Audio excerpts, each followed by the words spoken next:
네, 이 시간 토마토 투자자문의 강재현 운용위원과 함께하겠습니다. 안녕하세요. 네, 안녕하십니까? 네, 미국 증시가 오랜만에 오름세를 나타냈어요. 이 부분부터 좀 체크해 볼까요? 네, 우선 이제 미 연준 부의장 발언이 시장에서 반등할 수 있는 모멘텀을 제공해 줬던 그런 케이스였는데 물가 지수 압력이 많이 둔화되고 있다. 이 얘기와 더불어서 긴축 강화가 무조건 좋은 건 아니다. 그래서 너무 과한 긴축 강화라는 부분은 지양을 해야 된다. 이런 발언을 해줬는데 이로 인해서 미증시가 강하게 반등이 나오는 모습을 보여줬었답니다.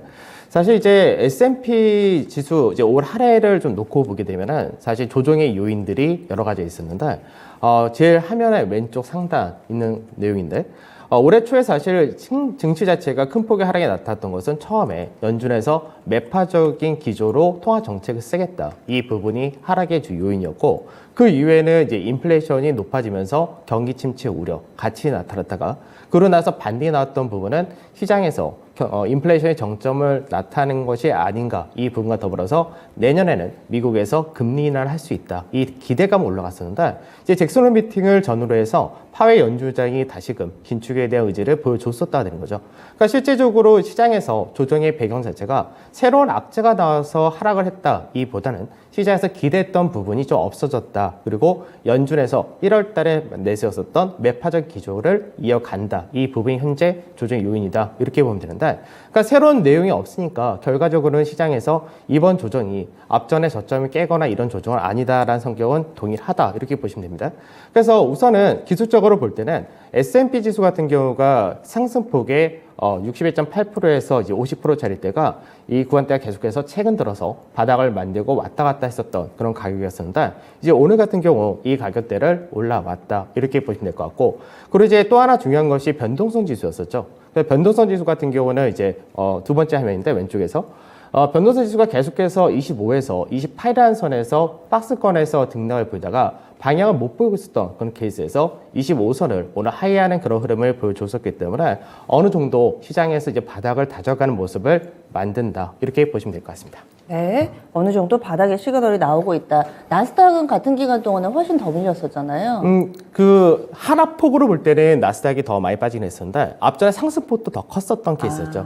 그래서 나스닥 같은 경우도 실제로 기술적으로 볼 때는 똑같이 62.8에서 저점을 만들고요. 50% 자리대까지 회복해서 마감했다. 그러니까 국내 증시도 사실 비슷한 케이스가 될 텐데 전체적으로 볼 때는 상승폭 대비해서 얼만큼 조정을 받았었느냐 이 부분을 볼 때는 동일한 그런 비중을 나타냈었다 되고 아무래도 나스닥이 앞전에는 긴축 내년에 금리 인하에 대한 기대치가 있었기 때문에 좀 더 강세를 보였던 것이었고 이 부분이 현재는 없어지면서 내려왔었는데 또 하나 문제가 됐던 것이 긴축 의지를 다시금 보여줬던 부분에서 달러가 강세를 너무나 가파르게 보여줬다 이 부분이 기술주 같은 경우는 아무래도 미국에서 대표적인 기술주들이 해외 매출 비중이 50% 이상이기 때문에 이에 따른 실적에 대한 우려까지도 같이 들어왔었다 됩니다.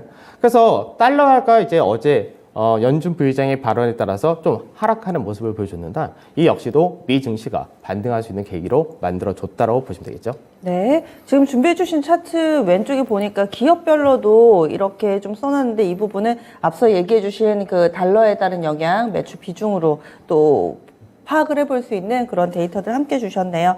그러면 달러의 움직임, 원달러 환율이 일주일 전에도 그때도 비슷한 대화를 나눴던 것 같은데 그때보다 그때는 1,350원대였는데 이제는 거의 뭐 1,400선 임박한 것 같아요. 어저께 종가가 1,385원 정도였으니까 네. 뭐 굉장히 많이 올라갔죠.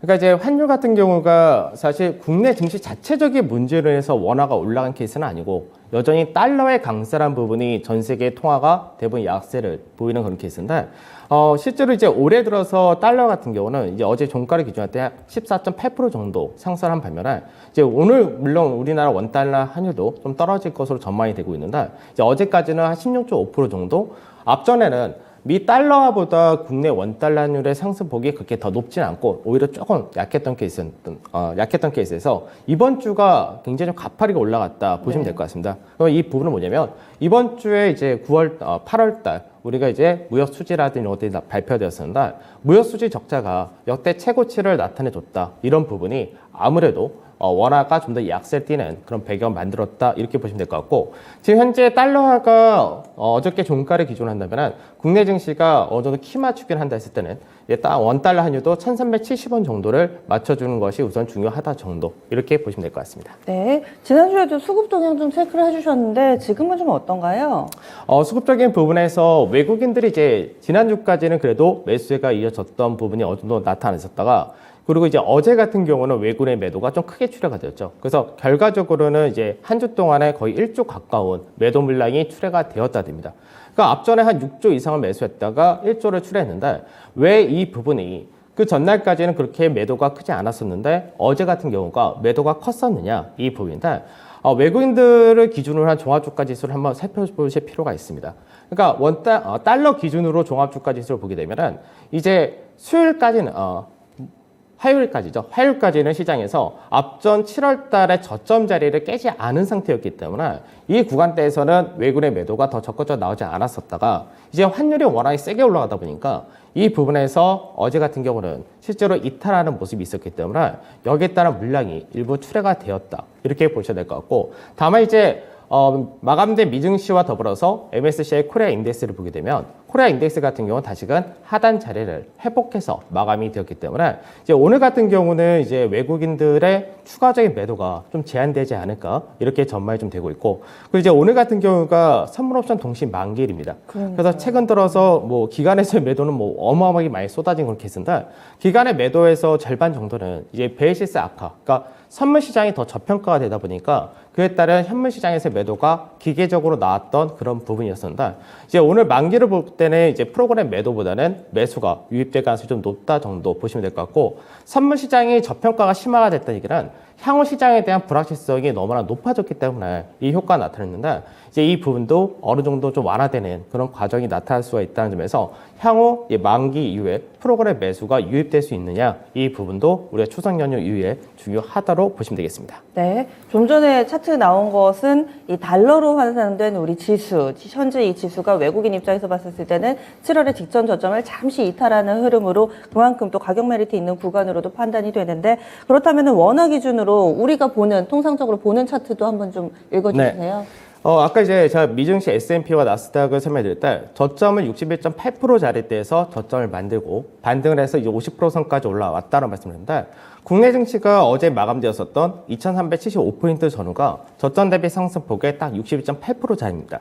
그러니까 장중에 이 자리 때 살짝 깨긴 했었는데 결과적으로 이 자리 때에서 마감이 되었고 이제 미증시와 맞춰간다라는 흐름이 나타난다면 50% 수준이 2405포인트 전후이기 때문에 이 라인대를 회복하냐가 가장 중요하다 이렇게 보셔야 되고 최종적으로는 21선을 언제 넘어가느냐 사실 이게 가장 중요하다 이렇게 보셔야 되는데 추석 연휴 이후에 2440이라는 자리대를 넘어간다면 그때는 이제 21선 쌍바닥 형성이 가능해진다 이렇게 보시면 되겠죠. 아래쪽으로 가능성은 크지 않다고 보시는 거죠? 네, 아래쪽으로는 저점 깰 가능성은 왔다라고 현재까지 계속해서 보고 있습니다. 예, 그래서 어제 종가가 2370선 라인대였는데 1차적으로는 2405포인트 회복 중요하고 그리고 현재 기준으로는 20일 이평선이 2450포인트 정도 놓여 있는데 이 부분 회복한다면은 추세에 대해서 조금 더 자신감을 가져봐도 좋겠다. 이렇게 기준 라인대로 보고 계시네요. 그리고 좀 전에도 하방은 많이 안 열려 있어요. 얘기를 해주신 게 아무래도 실적 때문이겠죠? 네, 실적과 밸류 때문에 그런 말씀드렸는데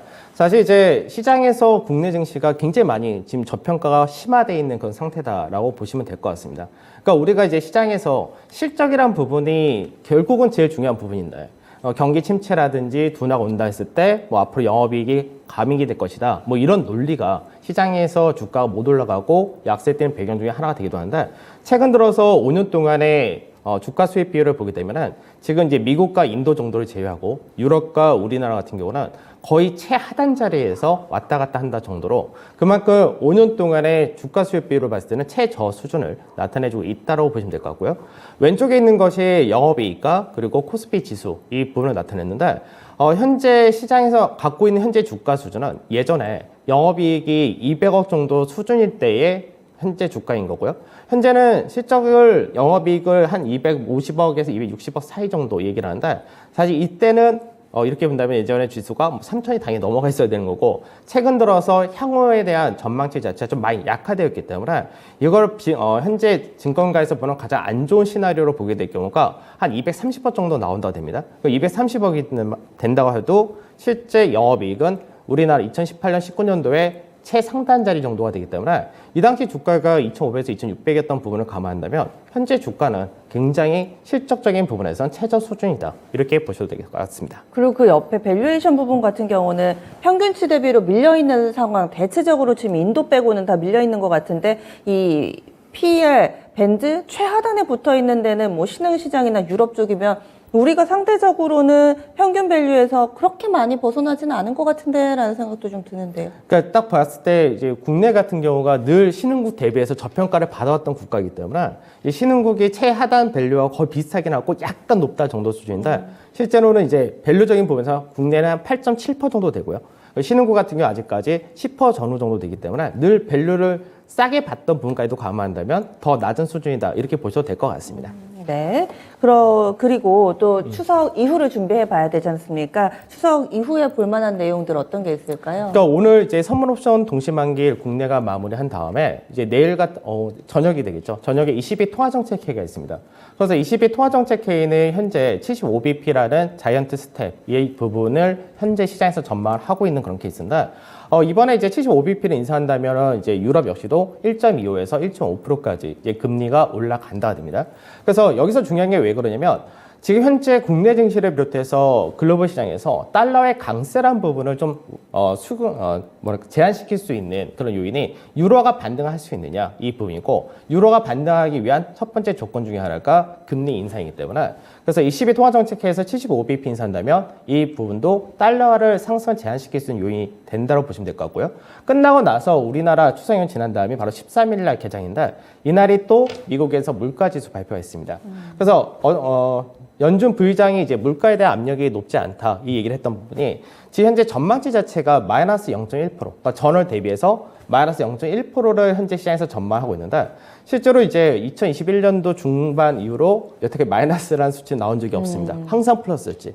그러니까 이번에 마이너스 0.1% 나온다면은 그만큼 물가 지수에 대한 압력이 확연하게 떨어진다. 이렇게 보시면 되기 때문에 이 역시도 이제 앞으로 미국에서의 긴축이란 부분을 그렇게 강하게 할 수 있는 배경이 완화된다는 점에서 달러 강세 제한 요인으로 둘 다 작용할 수 있다고 보시면 될 것 같습니다. 코로나로 인해서 인플레가 막 시작했던 2021년 이후로 처음으로 꺾이는 거니까 물가에 대한 상당히 좀 의미 있는 데이터가 나올 수 있지 않을까 이런 기대를 하고 계시네요. 그러면 오늘장에서 놓쳐서는 안 될 시그널 알려주세요. 네, 우선은 이제 오늘 국내 증시가 선물 옵션 동시 만기일이다라고 말씀드렸는데 프로그램적인 부분에서는 중립 이상을 기대한다. 즉 프로그램 매도가 나오기보다는 매수가 유입될 수 있는 가능성이 높다고 보시면 될 것 같고요. 그 환율이 이제 정점이 찍었느냐 아직까지 확신을 가질 수는 없습니다. 다만 어느 정도 그 가능성이 어느 때보다 좀 높아졌다 보시면 될 것 같은데 이때 이제 외국인들이 어저께 같이 대규모의 매도가 아니라 외인들 매수세가 이제 조금이라도 들어오는 그런 흐름이 나타난다면 시장에서 아까 보여드렸던 달러 기준에 외국인들이 오히려 바닥 시그널이다 싸다라는 관점에서 유입될 수 있다 이렇게 될 것이고요. 그리고 아까 이제 실적이란 부분에 대해서도 잠깐 설명드린 게 실적이 가미가 될 것이다. 향후 전망이 좀 약간 부정적이다가 될 경우는 오히려 실적이 좋은 쪽으로 수급은 쏠릴 수밖에 없습니다. 그게 이제 대표적인 것이 최근 들어서 자동차라든지 2차 전지 대형주 일부가 상당히 좀 강한 흐름을 여전히 보여주는 것은 그런 부분이기 때문에 실적 호전주 모멘텀은 앞으로도 더 중요하게 보셔야 된다라고 말씀드려야 되고 그 시장 자체가 이번에 반등이 나오고 강세에 뛰게 되는데 결국은 업종별 차별화가 계속해서 이어진다는 부분. 그래서 시장에서 지수가 올라가고 반등이 나온다 해가지고 전체적인 반등이 나오기보다는 차별화로 이어질 수 있다는 부분을 계속 체크를 하셔야 되고 마지막으로가 이제 21선, 그러니까 추석 전후 지나고 나서가 될 텐데 21선을 돌파하는 시점이 굉장히 중요하기 때문에 이게 수치상으로는 2440포인트다라고 생각하시고 가시면 될 것 같습니다. 예, 알겠습니다. 즐거운 한가위 보내세요. 네, 감사합니다. 지금까지 토마토 투자자문의 강재현 운용이었습니다.